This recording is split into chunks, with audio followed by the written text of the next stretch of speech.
Rise and shine! Mga ka-RSP, patuloy ang ikot ng kapalaran. Narito na po ang araw-araw nating inabangang libreng feng shui at horoscope. Gabay mula kay Master Hans Kua.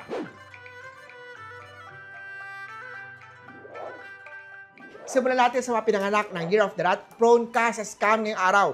Isang malapit na tao ang magbibigay ng tip kung saan pwedeng kumita, maging mapanuri at huwag agad magpadala. May scam star na dapat iwasan. Blue at 5. Samantala, time management is the foundation of productivity at peace of mind. Kailangan ng time management. Panahon na para ayusin ang gulo sa schedule mo. Mag-prioritize. Huwag hayaang maubos ang oras sa maliliit na bagay. Red at 7. Tiger naman tayo, magandang araw para brainstorming o magplano ng session. Ang fresh idea ay magiging susi sa growth. Maglagay ng yellow charm sa mesa para ma-activate ang creativity at clarity. Siguraduhin ding malinis ang kisame upang walang stagnant chi. Yellow at 3. Rabbit naman tayo, panahon na para mag-budget para sa Pasko. Advance ka lagi mag-isip. Hindi required na magmagarbo na selebrasyon. Be practical. Tandaan na, wealth is not about having more, but about managing wealth what you already have. Green at 6.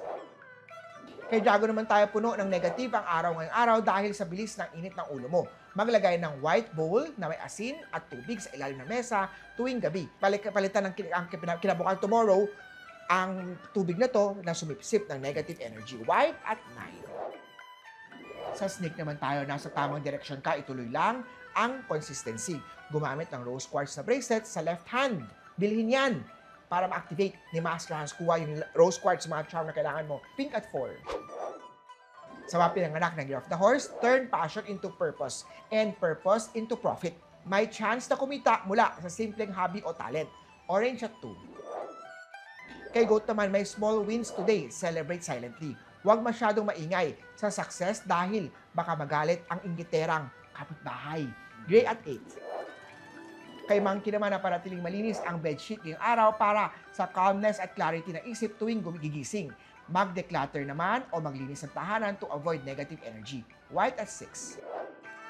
Kay Rooster naman, posibleng may pagsubok sa leadership skill role mo. Huwag kabahan dahil kaya mong i-handle yan. Violet at 9. Kay Dog naman, magandang araw para magbalik loob sa simpleng pamumuhay. Less gastos, more uipon, more peace of mind. Tan at 1. Kay Pig naman tayo, magandang ang takbo ng araw mo. Steady, walang sagabal, ayusin lang ang attitude toward others para hindi masira ang good energy ngayong araw. Gold at 7. Muli po, ito po'y gabay. Horoscope mula kay Master Hans Kua. Nasa inyong mga kamay nakasalalay ang inyong tagumpay. Kaya alagi think positive at i-manifest natin ang success. Mga ka-RSP,